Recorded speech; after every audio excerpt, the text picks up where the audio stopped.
Bonjour tout le monde et bienvenue dans une nouvelle vidéo sur la chaîne de WeLike.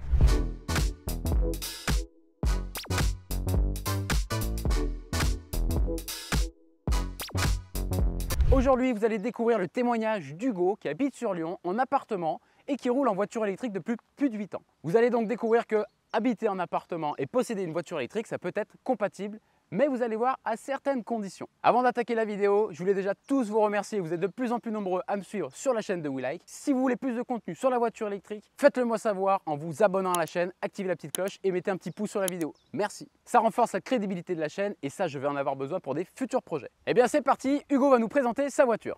Ça va, Hugo? Oui, toi? Ouais, ça va. Salut Charles. Merci à toi d'avoir accepté de faire une vidéo ensemble. Avec plaisir. C'est cool. Donc Hugo, pour information, ça fait plus de 2 ans et demi là qu'on se connaît. On fait partie de diverses associations donc, dans la mobilité électrique. On a fait l'inauguration du Garage Revolt à Nantes ensemble. Oui. On a tapé l'aller-retour sur 24 heures. C'était une belle expérience. C'était très sympa. C'était très sympa. On a fait le Bourgogne Electric Show, Bourgogne Electric Day avec Bourgogne VE. Ça fait un petit moment qu'on se connaît dans ce monde-là. On a fait quelques rallyes ensemble. On a fait quelques rallyes aussi sur la voiture électrique. Alors pour information, rallye, c'est pas un rallye en mode Sébastien Loeb. C'est plus un parcours d'un point A à un point B. On profite du paysage et le but c'est vraiment de créer des moments d'échange et de partage avec tout le monde. Donc ça c'est super sympa. Écoute Hugo, je te laisse te présenter et présenter ta magnifique i208 première génération. C'est ça. Dans un bleu électrique. Vertigo, le bleu Vertigo. Bleu Vertigo. Et là ça fait plaisir aussi parce qu'on a un magnifique soleil et la peinture elle rend super bien. Moi c'est Hugo, j'ai une trentaine d'années, j'habite sur Lyon et du coup je roule avec cette i208 depuis pratiquement 4 ans maintenant.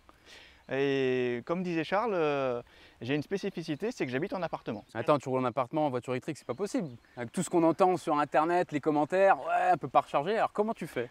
Finalement, tout dépend de votre situation. J'ai la chance de pouvoir charger au travail. Ça me permettait jusque-là d'avoir une certaine tranquillité d'esprit, à habiter en appartement, ne pas avoir de recharge à domicile, parce que c'est ça finalement le gros point. Oui. On peut aussi avoir une recharge à domicile, mais moi je ne l'avais pas. Ça demande un peu plus d'organisation qu'en ayant une charge à domicile. Il faut tout le temps prévoir. C'est-à-dire que tu n'arrives pas chez toi à 10%, comme tu pourrais le faire si tu as une prise. Voilà, c'est ça. C'est que tu dois prévoir ta recharge avant d'arriver chez toi.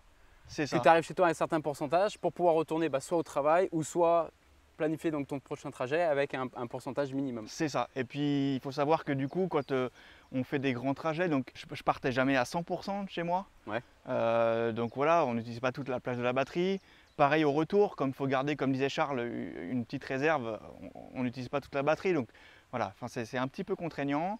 Il faut le prévoir. Il faut se dire, tiens, dans 2 jours, je pars à Marseille, je pars à Paris, je pars à Valence. Il faut que je prévoie d'aller au boulot. Parce qu'il faut savoir que moi, la voiture, elle roule que le week-end. Donc finalement, quand j'allais en voiture au travail, c'était notamment pour la recharger. Parce que je peux très bien prendre les transports en commun, il n'y a pas de problème. Okay. Ça demande une petite gymnastique. Donc c'est pas impossible, mais effectivement, ça demande une certaine planification. Exactement. Je me souviens, on avait fait plusieurs rassemblements où on était à Montchalin, il fallait que tu retournes sur Lyon. Et juste avant d'arriver sur Lyon, tu faisais une grosse recharge. C'est ça. Et comme ça, tu arrivais, je sais pas, entre 40, 50, 60%. Ouais, c'est ça. Et comme ça, tu sais que le week-end, quand tu la reprends, tu as suffisamment d'autonomie pour faire ce que tu as à faire, quitte à faire un petit complément sur la route. Oui, c'est ça, parce que. Et puis il faut savoir que quand on est en congé, j'avais plus accès aux prises du boulot, donc ça peut être aussi embêtant. Alors maintenant, de plus en plus, il y a des bornes, notamment sur la métropole de Lyon, il y a toutes les puissances. Donc ça, c'était ton cas avant que tu achètes ton appartement. C'est ça. Et donc là, c'est un nouvel appartement qui est équipé de prises dans les box. Exactement. Et là, ça change tout du coup.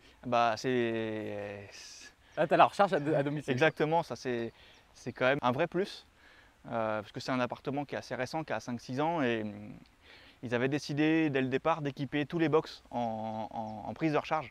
Donc c'est pas de la green up, c'est de la prise domestique classique. Ouais. Donc voilà, les charges sont un peu moins rapides, mais c'est vraiment un gros plus. En plus, l'infrastructure est prévue pour être évolutive. D'accord. Donc il faut savoir que comme ça a été prévu dès la construction de l'immeuble, la copropriété est propriétaire, donc on ne fait pas appel à un externe. Ok. Pas un opérateur de recharge qui va gérer la recharge, c'est la copro. Voilà, c'est ça. Okay. Effectivement, ça coûte un peu plus cher le jour où on voudra faire évoluer les bornes, parce qu'il faudra payer l'entièreté de l'installation, mais on est complètement libre. Juste un petit mot sur comment parce que finalement la recharge n'est pas gratuite. Oui, on paye quand même cette recharge. Ouais. Donc tous les coûts, parce qu'il doit y avoir une vingtaine ou une trentaine de garages. Tous les garages sont reliés donc sur l'arrivée électrique Enedis de l'immeuble. Ouais. Et après, il y a des sous-compteurs. Donc chacun a son sous-compteur voilà, relié à sa prise. Exactement. Ok. Et donc une fois par an, les membres du syndic de copropriété font le relevé et facturent au prorata de la consommation. Ouais. Ok, mais en tout cas c'est intéressant parce que là tu es dans un nouvel appartement qui est assez récent, donc ça a C'est ça. déjà été prévu à la base, donc ça c'est l'idéal. C'est le cas de figure idéal. Mais avant effectivement c'était un peu plus galère parce que tu avais 0 recharge et là heureusement qu'au travail tu pouvais faire tes recharges, Voilà, sinon il c'est aurait ça. fallu que tu passes un peu plus de temps sur des recharges publiques. Donc comme quoi, posséder une voiture électrique, habiter en appartement c'est compatible. Exactement. Ça demande une organisation un petit peu différente. Avant que tu nous présentes ta belle voiture, parle-nous un petit peu de e-France Café. Qu'est-ce que c'est? e-France Café, c'est une association qui est membre de la Fédération française des utilisateurs de voitures électriques, la FAUV, Ok, dont vous avez peut-être déjà entendu parler. Le noyau de l'association est en Auvergne-Rhône-Alpes. ok. Et donc, on est chargé, donc, premièrement, de se retrouver entre utilisateurs Mhm. pour passer des bons moments, notamment les rallyes qu'on a fait avec Charles. Ouais. Pour s'échanger des bons plans également aussi. Et puis après, pour aider les gens qui se posent des questions pour passer à la voiture électrique, Ouais. les mêmes questions qu'on s'est tous posées finalement. Bah ouais, c'est clair. Ouais. On organise aussi des essais de voitures avec les concessionnaires. Ouais. Ça permet d'essayer tous les modèles du marché, donc peut-être conseiller les amis, les membres de la famille. Ah, c'est cool. Voilà. Donc Du coup, vous êtes vraiment en fait un soutien, un support et en même temps de mettre un premier pied dans la mobilité C'est ça, électrique voilà. pour des novices ou pour des personnes confirmées. Et l'avantage, c'est que vous avez une force de frappe qui est assez importante, donc négocier des essais sur des journées complètes. Là, Voilà. c'était chez qui du coup les JTC essais Smart. Smart. On a essayé les nouvelles hashtag One et hashtag 3. Ouais, donc qui c'est sont- cool. qui sont vraiment sympas. Ça permet aussi de rencontrer du monde, de discuter avec les vendeurs, de former les gens aussi, Ouais, parce ouais. que notamment Vinci Autoroute, qui gère une partie du réseau dans la région, Ouais. fait appel aux associations de la Fauve. Donc il y en a pas mal en France, mais aussi à e-France Café, pour les opérations du week-end de mai Oui. qui arrive là.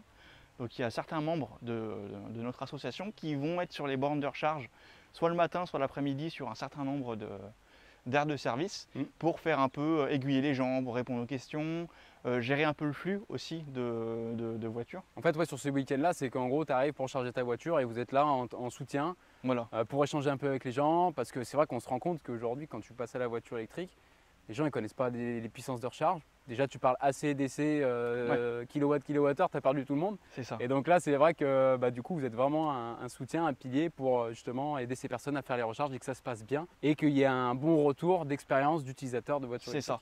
Parce que souvent, on se rend compte que les gens qui ont une mauvaise expérience ont soit été mal conseillés quand ils ont acheté la voiture. Donc ils se retrouvent avec une voiture qui ne correspond pas à C'est leurs ça. besoins, en gros. Ouais. On est vraiment là pour aider les gens à passer à l'électrique. N'hésitez pas d'ailleurs à rejoindre une des assos de la Fauve. Je vous mets tous les liens dans la description, donc comme ça vous n'avez plus qu'à cliquer, vous sélectionnez l'antenne qui vous correspond et vous rentrez en contact soit avec Hugo ou soit avec d'autres membres et puis comme ça Voilà. vous serez à même de participer à ce genre d'événement, de tester des voitures et d'échanger tout simplement. Et n'hésitez pas à dire que vous venez de ma part, parce qu'on a un petit formulaire, notamment chez France Café, de contact. Comme ça nous permettra de voir un peu d'où vous venez et comment vous avez connu l'asso, c'est toujours intéressant. Donc là par exemple tu me disais que vous avez mené une action, c'est que vous avez acheté un adaptateur CHAdeMO Combo CCS. Donc Oui. pour ceux qui ne savent pas, la prise CHAdeMO, c'est des prises qui sont surtout sur les Nissan Leaf, c'est la norme asiatique pour la recharge rapide. En Europe, on est sur la prise Combo CCS. Donc là, vous avez acheté vous l'adaptateur qui coûte C'est un ça. certain prix, on est à plus de 1000 €. À peu près, oui. Voilà, et là, vous proposez en fait à différents membres de le louer pour faire des trajets plus sereinement. C'est ça. Donc plus vous avez de membres, plus vous pouvez effectuer des actions de ce style-là. Donc Voilà, c'est ça. si ça vous intéresse de rejoindre l'association, le lien est dans la description. On compte sur vous. Alors Hugo, avant que tu nous présentes ta voiture, Oui. c'était quoi ta première voiture électrique? J'ai acheté c'était une Zoé 22, comme à peu près une Zoé 22 kWh, un peu comme tout le monde, je pense. Ouais, pas sur le quand tu passes à l'électrique, c'est ce que tu es Bah, passé il y a 8 ans? C'était alors 2016, oui c'est ça, ça Ouais. va faire 8 ans cette année. Il y avait, alors en voiture, avec des prestations correctes, abordables, il y avait la Zoé qui proposait notamment la location de batterie, Ouais. qui est maintenant décriée, mais finalement je pense qu'a permis à beaucoup de monde à passer à la voiture électrique Ouais, t'as fait. Ouais. avec un coût raisonnable. Donc j'ai roulé en Zoé jusqu'en 2020 quand j'ai acheté celle-là. Ok. Côté une bonne voiture, moi comme je roule pas beaucoup, j'expliquais, je l'ai changé uniquement parce que j'avais besoin d'autonomie. Ouais, parce que 22 kWh, là tu as 50 dessus? J'ai 51. 50 brut, donc Ouais. j'ai 46 utiles. Ouais, 46 utile, c'est une voiture, si l'aéro est assez travaillé, ça permet quand même de couvrir Ça fait entre l'ensemble. 2 et 300 km, donc en fonction, voilà, en ville, nationale, sur autoroute, vous ferez un tout petit peu moins de 200 km Ok. en fonction des saisons. Ouais. Mais ça permet déjà de voyager, enfin de Lyon, je parle pour les Lyonnais qui nous regardent, Ouais. de descendre à Valence, ça permet d'aller j'ai déjà été à Clermont-Ferrand, enfin, ça permet de rayonner sur la région. Donc tu es passé sur celle-ci parce qu'il y avait une batterie plus grosse, Oui. mais il y a aussi des puissances de recharge différentes. Voilà, c'est ça. Elle permet de monter à 100 kW en puissance. Pour ceux qui roulent avec des voitures un peu haut de gamme, ça peut paraître rien, mais sur une batterie comme ça, vous faites quand même le plein en 30 minutes. Ouais. Donc c'est quand même 25-30 minutes, c'est quand même correct. Alors celle-là est de première génération, il me semble avoir lu que Peugeot notamment a fait des mises à jour Ouais. pour Sur la charger courbe un de peu recharge. plus vite. Ouais. Ouais. C'est pas pour rien que cette voiture, alors il faut savoir que c'est une plateforme multi-énergie, c'est-à-dire elle existe en thermique, elle existe en électrique, et on verra qu'à l'intérieur il y a 2-3 choses qui sont un peu aberrantes parce que les personnes qui ont conçu cette voiture-là, ils n'ont pas pensé utilisateur de voiture électrique. Mais bon, ça c'est un peu le souci des plateformes multi-énergie. Hein. Mais ça c'est une voiture qui est dans le top 5 des ventes de voitures électriques depuis pratiquement sa sortie. Hein. C'est quand même un carton plein, on en voit énormément. Oui. C'est une voiture qui est quand même assez fiable. T'as pas eu de soucis J'ai particuliers eu le chargeur embarqué qui a a été merde. remplacé. Ok. C'est un défaut qui est connu. Un peu comme sur les premières Zoé, il y avait les moteurs Ouais. qui avaient quelques soucis. J'avais été touché à l'époque aussi par le problème. Ok. Bon, c'est un peu les. Voilà, finalement, c'est la première génération moderne de Oui. Stellantis. Donc ils essuient un peu les plâtres. Je pense que sur les nouvelles, il y aura beaucoup moins de. Enfin, beaucoup moins. Il n'y a pas eu beaucoup de problèmes, mais Ouais. Ouais, ils ont ça corrigé sera- tout un peu les défauts qu'il y a c'est ça. pu avoir, les défauts de jeunesse, quoi. voilà. C'est Ok. ça. Mais Ok, c'est ok. le seul souci que j'ai eu. Ça a été pris en charge, bien évidemment. Donc là, tu as la Peugeot i208 donc GT. Oui. Donc c'est la plus haut de gamme C'est ça. qui existe. Tu avais hésité avec d'autres modèles que la 208 ou pour toi c'était celle-ci que tu voulais dans cette finition? J'avais regardé un peu les Zoé parce que j'étais plutôt content. La position haute de conduite m'allait bien. C'était plutôt finalement un gros restylage qu'autre chose. La puissance de charge n'était vraiment pas adaptée. Alors autant une Zoé 22 en 2013, bon, on pouvait lui pardonner. Ouais. Je crois que la deuxième génération de Zoé est arrivée en 2019. Ouais, quelque chose comme ça. Ouais. Quelque chose comme ça. Et puis c'était dommage de remettre une voiture neuve qui était finalement grossièrement la même à l'extérieur. Ouais, tu voulais changer aussi, voilà, ouais. je voulais changer de marque. J'ai hésité d'occasion ou pas. C'est pas évident parce que j'avais regardé aussi du côté de Hyundai les Ioniq, notamment la Ioniq 28 que j'aime beaucoup comme voiture. Ouais, carrément. Je crois que d'ailleurs JC est très content de la sienne. Ouais, JC et Alex ont eu deux Ioniq 28 et Alex, ils jurent que par ça. Mais voilà, j'avais hésité. Puis après, je voulais une petite compacte. Et finalement, en 2020, en petite compacte, il y avait la Zoé. Après, il y avait les Golf. Ouais, les e-Golf. Mais c'était une plateforme multi-énergie que je trouvais moins aboutie que celle-là. Ouais. Parce qu'elle chargeait moins vite. Et puis celle-là proposait le chargeur 11 kW en AC. Ouais. Ce que proposait pas Hyundai, Volkswagen non plus, je crois pas. Ouais, ça reste Voilà, un 7.4. C'était des petits détails comme ça, mais j'étais bien content d'avoir le chargeur un peu plus en triphasé, un peu plus rapide. Ouais. On s'en sert pas souvent, mais notamment moi au boulot, j'avais une borne en 22, donc finalement ça aide pas mal. Bah ouais, carrément. Ouais. Faudrait voir un peu ce que proposent les constructeurs, mais ils s'orientent vers les SUV. Oui. Ça, c'est un peu Ils dommage, font mais- de moins en moins de petites voitures de ville. Donc il y a la R5. Ouais, il y a Je la pense R5 qui que va c'est sortir. comme celle-là, on va en voir Beaucoup. énormément. Ouais. J'aime beaucoup la Mégane aussi, même si elle est un peu décriée pour sa courbe de recharge. Ouais. Et là aujourd'hui, tu en es content? Globalement content. Ouais. Il y a quelques points qui énervent un peu parce que, voilà, comme disait Charles, c'est une plateforme qui est multi-énergie. Donc il y a des choses, il n'y a pas de pourcentage de tableau de bord. Ouais, je sais pas- ça c'est quand même aberrant. Voilà, C'est que tu as une voiture électrique, mais en fait, tu n'as pas le pourcentage de ta batterie. Donc tu as juste ton kilométrage restant. C'est ça, avec une jauge un peu comme une jauge à essence. Ok. Donc c'est pas une aiguille hein, quand même, ils n'ont pas été jusqu'à mettre une aiguille. Mais voilà, il y a quand même 25, 50, 75 et 100, mais comme c'est une jauge, on Ouais, voit tu pas, sais voilà, pas- on voit pas bien. Et puis on voit pas la puissance à laquelle on recharge. D'accord, donc quand tu branches. On a des kilomètres par heure de recharge. Ok. Qui ne veulent pas dire grand chose. Donc à force, on sait que 6 km/h, on charge à 8 ampères, donc on charge à un peu moins de 2 kW. Ouais. On les connaît un peu, mais voilà, c'est dommage. Et puis il n'y a pas de préconditionnement batterie. Ouais. Voilà, c'est des petits détails, mais on voit que les gens qui ont pensé la voiture ont pensé d'abord voiture, Oui. voiture thermique, Ouais. et après ils se sont dit bon, on va faire une version électrique. C'est Ouais. dommage parce que c'est une très jolie voiture. Ouais, là, franchement, moi je trouve que c'est une des plus belles du marché en petite compacte. Moi j'ai ça. une Zoé, mais je ne l'ai pas achetée pour l'esthétique. Hein. Après, l'esthétique, c'est les goûts et les couleurs, c'est chacun voit midi à sa porte. Hein. Mais aujourd'hui, c'est vraiment une voiture elle fait quand même assez racée. Oui. Elle est très compacte. Dedans, tu es bien installé, elle Oui. est jolie. Les sièges maintiennent bien, il y a quand même 135 chevaux. Ouais, donc 135 Donc, chevaux en électrique, si vous n'avez jamais conduit, vous appuyez, ça bouffe, ça marche bien. ça bouffe des 200 chevaux thermiques. Hein, Et voilà, ça permet de se faire plaisir, parce qu'après, faut pas trop monter en puissance, parce que les assurances, elles assassinent derrière. Ouais. Mais voilà, ça permet c'est un bon compromis, c'est une petite voiture pour monsieur, madame, tout le monde qui vont faire leurs courses, c'est nickel, Ouais. qui en servent au quotidien. Elle peut voyager, parce que je remonte régulièrement sur Paris avec. Ouais. Donc je mets entre 6h et 6h30. Je fais 3 recharges d'une vingtaine de minutes. Ok. Bon, j'ai toujours l'habitude de m'arrêter aux mêmes stations parce que voilà, j'ai fait plusieurs fois, mais avec le développement du réseau, je pense qu'il y aurait moyen d'optimiser encore ça. Ouais. Tu crois qu'en 2 recharges, ça se fait? Faudrait essayer. En hiver, je pense pas. Faudrait essayer, mais faudrait voir. Ouais, faudrait voir. D'ailleurs, j'utilise de moins en moins, parce qu'avec le réseau qui s'est densifié, un planificateur de recharge pour planifier mes trajets, qui est relié à la voiture avec un petit dongle. Je crois que tu en avais parlé dans ta vidéo. Ouais, dans la vidéo sur le témoignage de Loïc sur sa MG4, effectivement, on avait parlé du petit dongle relié à ByRP qui font remonter en fait les informations techniques de la voiture directement dans l'application. Et donc ça, c'est grâce à toi, Hugo. Oui. C'est toi qui lui avais donné l'astuce et donc je l'ai repartagé. Vous avez été beaucoup à demander en commentaire quel était ce petit dongle, donc je vous remettrai le lien. Donc merci Hugo à toi. Ouais, de rien. Et je vous montrerai là quand on va planifier un petit itinéraire. Et en gros, vous allez voir que ce dongle là fait remonter les informations directement dedans. Et du coup, on se retrouve avec un planificateur donc, sur le téléphone, mais avec les informations de la voiture. Donc ça, c'est intéressant. Qui s'affiche même sur l'écran de la voiture maintenant. Oui, avec le CarPlay. Avec le CarPlay ou l'Android Auto, ça permet, notamment pour les voitures qui n'ont pas de pourcentage de batterie, de mieux connaître sa voiture. Le pourcentage permet vraiment de s'alléger l'esprit et de se dire, bah non, ok, il y a une petite barre restante, mais c'est 10%, c'est 15%, donc finalement, j'ai de quoi pas stresser. Parce que c'est vrai que les premiers trajets que j'ai fait avec, sans planificateur avec le pourcentage, avec la jauge, ouais, tu savais pas, en fait, tu n'avais aucun point de repère, quoi. Oui, c'est ça. Et puis on sait pas, on se dit, bah ok, je viens de faire 50 km, j'ai consommé tant de pourcents, s'il me reste 10%, bah, c'est au moins tant de kilomètres. Ouais. Ça permet vraiment de se tranquilliser l'esprit. Bon, ça vaut pas un planificateur comme fait Tesla, comme fait je crois que celui de BMW est bon, notamment la chaîne EV l'avait relevé dans ses vidéos. Ouais. Google aussi est pas mauvais. D'ailleurs, une petite astuce, Waze qui appartient à Google, je sais pas si vous le savez, affiche maintenant les bornes de recharge. Ouais. Donc il n'y a pas de planificateur, il me semble, pas Non. encore. Mais vous pouvez, quand vous êtes sur la route, cliquer sur borne de recharge, il vous met celles qui sont autour. Ouais, tout à fait. Donc ça permet de rouler un peu comme un thermique et de dire, bah voilà, j'arrive à 20% de batterie, je vais commencer à recharger. Où est-ce qu'est la prochaine? Et vous pouvez même mettre des filtres en fonction de votre voiture.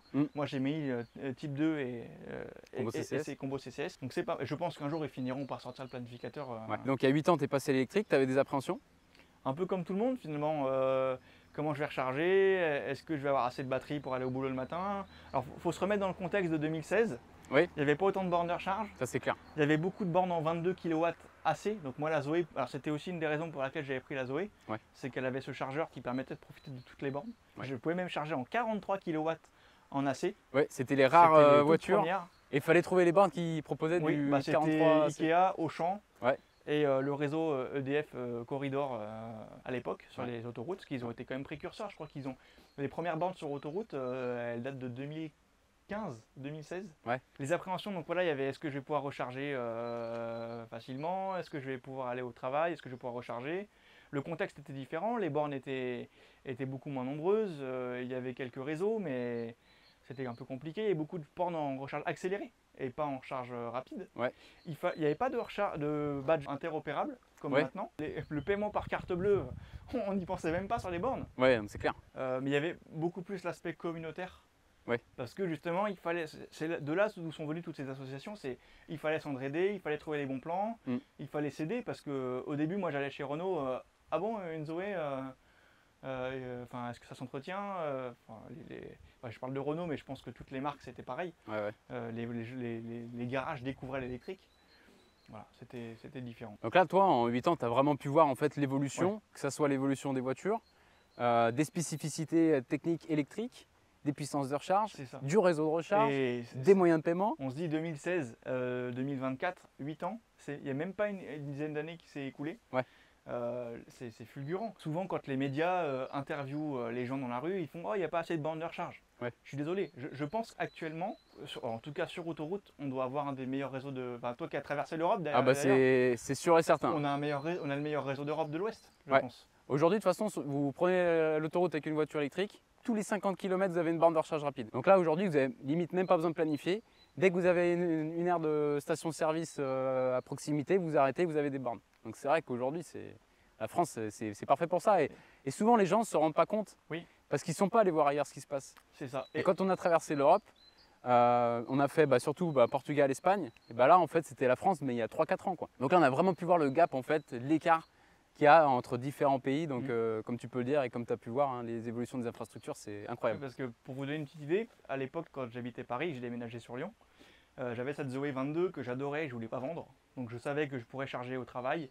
Donc j'ai décidé de l'emmener avec moi. J'ai fait un Paris-Lyon en 10 heures. Tu as fait comme France Info là, qui avait fait là. Voilà, c'est ça. Mais à l'époque, il n'y avait pas le choix. Ouais. Donc je me suis arrêté 6 fois.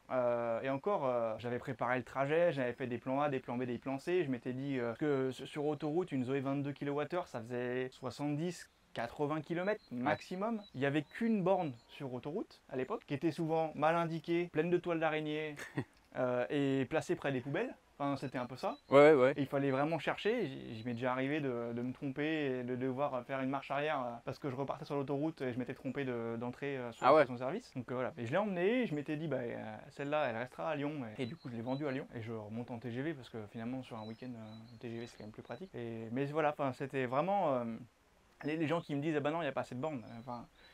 Ça a vraiment évolué dans le bon sens. Et maintenant, je crois que Vinci Autoroute, pour pas les citer, équipe même les aires de repos. Ouais, c'est ça, ils ont commencé, donc chez Vinci, toutes les aires de service sont faites. Oui. Donc les aires de service, c'est là où vous avez des stations-service, les commodités. Et là, ils sont en train d'équiper les petites aires de repos où généralement il y a un WC, des tables de pique-nique. Donc là, ils sont en train d'équiper ça, donc c'est cool parce que ça va encore démultiplier les possibilités de recharge. Et honnêtement, la prochaine voiture, je pense que l'idéal, c'est d'avoir 60 kWh de batterie. 45, c'est 45-46, c'est un petit peu juste. Je pense que 60, notamment j'ai fait quelques voyages avec Loïc. Salut Loïc, si tu nous regardes. Qui a des voitures qui ont 60 kWh de batterie, notamment la MG4. Les MG4 et ID3. ID3, ça permet vraiment de rouler 250 km. Sur autoroute, je pense, si je ne me trompe pas. Ouais. Donc ça fait pratiquement un peu plus de 2 heures de route. Là, c'est l'idéal. Voilà. Donc c'est sûr, si vous faites... alors, il faut choisir la voiture qui correspond à vos besoins, mais si vous faites que de la ville, une 208, c'est parfait.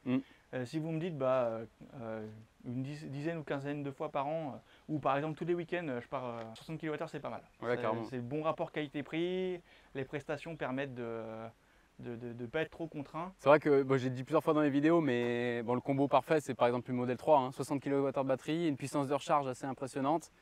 Du coup, c'est parfait parce que la batterie est contenue, donc moins d'émissions de CO2 pour produire la batterie, etc. Puissance rapide, donc ça permet d'être hyper polyvalente. Donc c'est très bien pour les petits trajets et c'est très bien aussi pour faire des longs trajets. Après, il faudrait qu'ils sortent une voiture avec un plus petit gabarit. Je pense que s'ils sortent un gabarit 208, 308, Clio, Mégane, pour citer plusieurs marques, ça va être un carton plein, je pense. Je pense que c'est l'idéal. Écoute, merci Hugo. On va faire un petit tour en voiture? Pas de problème. Allez, c'est parti. Donc nous voilà à bord de ta i208. On va aller faire un petit tour. On voulait vous montrer du coup la planification d'un itinéraire avec le petit dongle. Donc qui est branché sur la prise au BD. Donc là, rapidement, tu as Android Auto. Oui, c'est ça. Donc là, tu es allé dans ABRP. J'ai été dans ABRP, donc là j'ai rentré que de Lyon, on voulait aller à Paris. Donc j'ai dit va à Paris. Tous les paramètres se règlent sur le téléphone. Okay. Donc j'ai dit moi je veux éviter tel réseau, je veux plutôt tel réseau, je veux des arrêts de. Enfin, tous ceux qui connaissent la Better Road Planner vont voir de quoi je veux parler, mais tout ce que vous voulez ou vous voulez pas, il faut le mettre sur l'application. Okay. Et après, en fait, là, il n'y a que la partie planification. Donc, je lui ai dit, je préfère par exemple Unity, je veux éviter tel réseau, je veux faire des arrêts de plus ou moins un quart d'heure, 20 minutes. Donc, je lui ai dit comment j'aime me conduire. Okay. Voilà, je veux arriver à 20% à la borne et pas à 40% au maximum. Donc là, on a mis Paris, on a rentré Paris. Ouais. Donc là, il me propose des trajets. Donc celui-là me paraît bien. Okay. Il me dit 27 minutes. Premier arrêt, 30 minutes et 15 minutes, donc c'est à peu près les temps que j'évoquais tout à l'heure. Ouais. Sachant qu'en plus, quoi que c'est pareil parce que je suis parti à peu près à 100% de la maison tout à l'heure. Okay. Donc là, je vais dire, je veux ce trajet-là. Donc là, ça va calculer. Ça calcule. Donc là, il me dit, on va partir de là où on est stationné actuellement. Ouais. Il y a 84 km. J'arriverai sur une aire Fastned à 13h04. Malgré que j'ai pas le pourcentage au tableau de bord, ouais. Je sais déjà à peu près que j'arriverai à 26% à Fastned. Et ce 26%, il est fiable. Ah, ou quelques pourcentages près, oui, globalement. Parce que c'est la data de dongle qui remonte dans l'application. Il faut savoir que c'est un peu comme Tesla, A Better Road Planner c'est collaboratif. Et donc finalement, le plus de monde met son dongle sur sa voiture. Parce que quand vous mettez le dongle, vous renseignez le modèle, l'année, machin, la taille des jantes, tout et ça. Et donc ça permet à Better Road Planner d'améliorer ses planifications. Ok. Voilà. Donc plus il y a de data, plus on est précis, plus la planification est simple et fiable. Donc là, je sais que sur l'Air Fastned, la prochaine qui est à 84 km, donc c'est une 300 kW.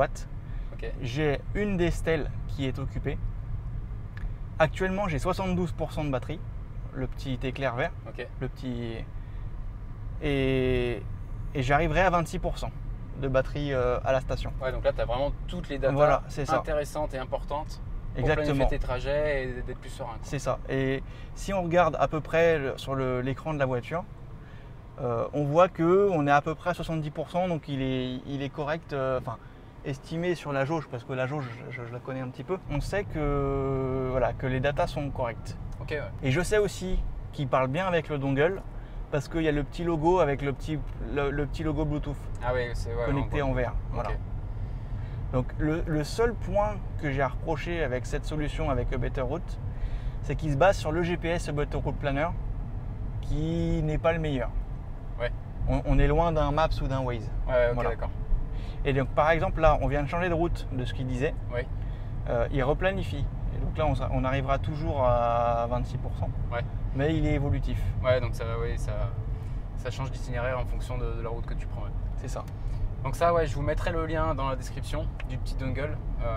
Si aujourd'hui vous avez une voiture qui est un peu aléatoire sur le paramétrage ou qui n'a pas de planificateur d'itinéraire, et ben vous synchronisez son dongle avec ABRP et Android Auto. Et là, vous avez un planificateur qui est quand même hyper fiable. C'est ça. Après, c'est vrai que quand tu connais ta voiture, tu connais tes trajets, tu connais tes arrêts recharge. Après, c'est comme en voiture thermique, hein, tu n'as même plus besoin de planifier. C'est ça. Mais c'est vrai que sur les premiers trajets, ça peut être hyper important. Puis c'est un dongle, je crois, qui est hyper accessible. On est sur une vingtaine d'euros. Oui, j'ai plus les prix en tête. Mais c'est ça, c'est hyper accessible. Donc ouais, solution très intéressante. Je vous mets tous les liens dans la description. Alors en tout cas, moi ce que j'aime bien sur cette 208, alors je suis monté plusieurs fois à côté de toi, mais c'est son intérieur qui est quand même hyper sympa. C'est un intérieur qui est quand même bien fini, tu as le cockpit, donc tu as le e-cockpit, c'est ça, hein? C'est ça. C'est en 3D, les finitions sont quand même assez bien faites. Oui, c'est correct. Je vous avoue que les Zoé de première génération, elle avait un intérieur qui était très plastique. Oui. Là, on est quand même au-dessus. Ouais, là c'est tout du moussé, il y a des jeux sur plasture. Il y a des petits détails en carbone. L'intérieur, c'est vraiment réussi, quoi. Puis là, c'est sympa. T'as le toit panoramique. Bon, là, aujourd'hui, il est peut-être un peu de trop parce qu'il fait vraiment chaud. Ouais. Et pourtant, on n'est qu'en avril. Mais c'est vraiment sympa. Il faut savoir que il y a quand même 140 chevaux, donc c'est assez sympa pour se faire plaisir sur la route. Ouais. Donc voilà, il y a le raccourci pour changer de drive mode. Ah oui, tu as plusieurs modes ici. C'est ça, donc là j'ai mis en mode sport. Ouais. Et c'est sympa, enfin, ça vaut pas une Tesla ou une Porsche Taycan, hein, mais ça pousse quand même. Ça pousse quand même, pour s'insérer, c'est quand même pratique, même sur national ou même sur autoroute. En entrée d'autoroute, c'est pratique pour s'insérer. C'est quoi à peu près tes autonomies ville, mixte et autoroute en moyenne? Finalement, c'est un peu bizarre, mais je le regarde jamais parce que je roule, je branche la voiture en arrivant à la maison, c'est vraiment pas une préoccupation au quotidien. Je sais que je ferai entre 160 et 200 km sur autoroute à 130. Alors, en fonction, ça sera plus ou moins en fonction de la saison, du vent, est-ce que je suis chaussé est-ce que j'ai la dimension des jantes et tout ça. Ouais.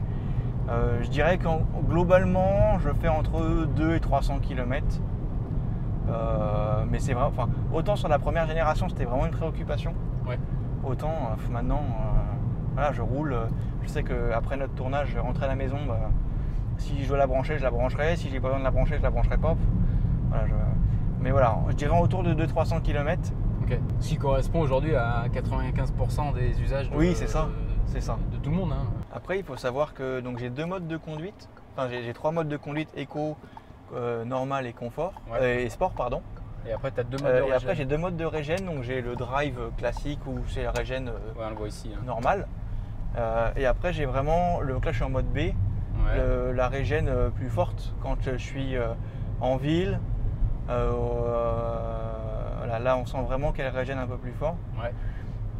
ou sur autoroute notamment, ou dans entrées de péage, ou en sortie d'autoroute, voilà, pour décélérer ou au changement de vitesse. Ouais. Je me mets en mode drive, en mode break. Après j'ai la conduite semi-autonome de niveau 2. Ok. Donc elle est équipée avec la caméra, elle conduit un peu comme ce que proposent les Tesla, elle conduit pas seule, mais j'ai une aide au maintien dans la voie. Ouais. Et j'ai un régulateur adaptatif, Ok. actif. Ouais. Donc c'est vraiment reposant sur autoroute. Ouais, c'est clair que c'est trop bien, quoi. Et finalement, je l'appelle un peu la petite Tesla parce qu'elle charge à 100 kW, Ouais. ce qui n'est pas ridicule sur une voiture de ce gabarit-là. Elle a une conduite autonome de niveau 2. Ouais. Et puis elle est plutôt confortable sur autoroute. Je sais qu'elle est un peu ferme en ville, on sent bien les aspérités de la route. Ouais. Mais globalement, sur autoroute, c'est pas mal, quoi. Enfin, Ouais, mais c'est vraiment une super voiture. Si vous cherchez une petite compacte qui a du style, qui a des bonnes performances en électrique, là comme tu viens de faire, une petite accélération sympa qui recharge vite, c'est vraiment un super bon compromis, quoi. Oui, Moi personnellement, je préférerais ça à une Zoé par exemple. oui, Pour moi, il n'y a pas de débat, quoi. Après, le châssis Peugeot, il est sympa. Ouais. Voilà, Après, ça tient bien la route, ça on est tient plus bien la bas. route, on est plus bas. Le petit volant, il est quand même sympa. Ouais. Alors, je sais qu'il y a pas mal de monde qui sont gênés avec le petit volant combiné au iCockpit. Oui, il y en a plein qui disent qu'on ne voit pas, mais Finalement, j'ai mis du temps, mais il faut vraiment trouver sa position de conduite. Et puis, il faut savoir que ce iCockpit, Peugeot s'en sert aussi comme tête haute. Ils disent que c'est un tête haute. Parce que comme il est au-dessus du volant. Okay. D'ailleurs, je voulais vous montrer quelque chose. Vas-y. Là, c'est l'heure de pointe, il est 12h30. Vous voyez, la station Fastnet, c'est bien rempli. On roule, mais ah oui, la station, elle s'est remplie et du coup, voilà, les bornes occupées se sont mis à jour. C'est pas mal ce petit repère visuel. Ouais, c'est sympa. Ouais. C'est une espèce de camembert. Et ben, quand c'est rouge, c'est-à-dire qu'il y a une recharge en cours, et quand c'est vert, c'est-à-dire que c'est dispo. C'est ça. Et alors je sais pas si vous avez regardé la dernière vidéo que j'ai fait de témoignage avec Loïc sur sa MG4, je vous mets le lien, vous pouvez cliquer si vous voulez la regarder.